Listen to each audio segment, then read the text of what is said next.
Hello, everyone, and welcome to Lullabies with Leo. I am so excited to introduce that our guest reader for this evening is my mom, Grandma Woodside to Leo. So enjoy this story, and thank you all for tuning in. All right, we're going to read The Cool Bean. The Cool Bean. Look at all the glasses. Yeah. Hearts and circles. The Cool Bean. Watch out. Here comes the Cool Beans. The Cool Beans. And they're at Beanside Elementary School. Oh yeah, check out how they move. Look at the way they swagger. Notice their sunglasses, yeah. The Cool Beans are known all over school, from house to house, across town, beyond county lines. In the olden days, last year, we were all one big pot of beans. We were a mixed bag, but somehow it worked. Yep, those were the good old days. And then we stopped seeing each other as much. That's just how it is sometimes.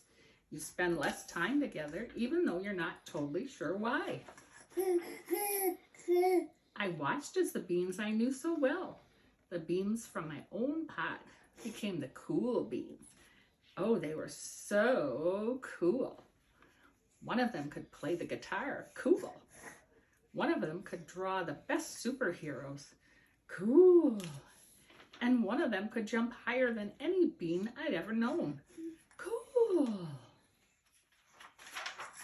Me? Well, I mostly stayed the same. Sure, I made some small changes. I wore sunglasses, too big. I slicked my hair back, too slick.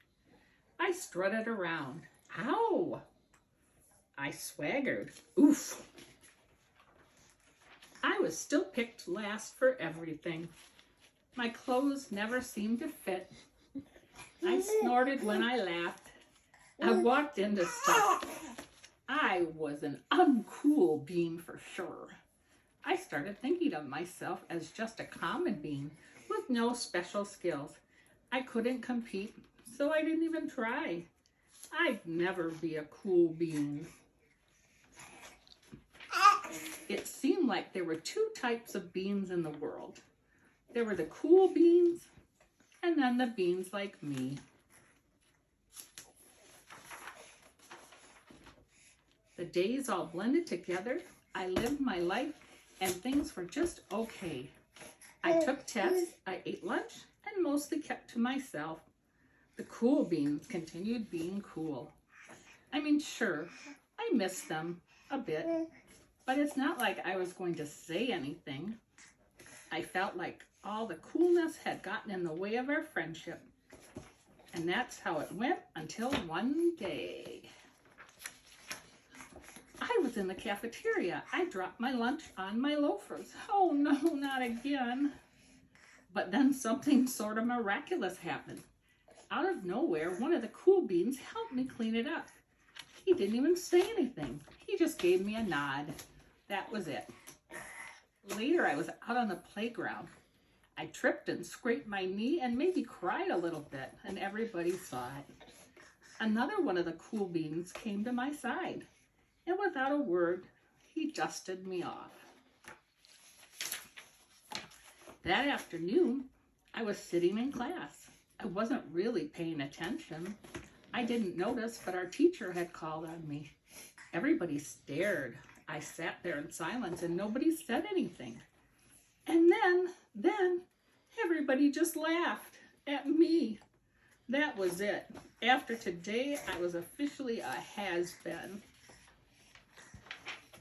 And then one of the cool beans stood up and came over to me. Everybody watched.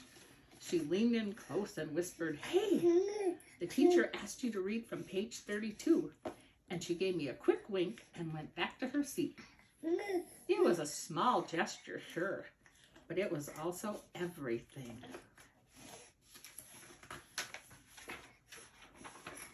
Somebody had my back. or a few somebodies. After that, I started hanging out with the cool beans again. How have you been? Get it? How have you been? Not all the time, but sometime. At lunch, after school, even on the weekends. Throughout all of this, I realized that it's not about how you look or any of that other silly stuff. It's about a wink or a nod or a smile at just the right moment. It's about dusting somebody off, helping them up again, and pointing them in the right direction. You need a hand? Yes, please. Now that's cool. The end.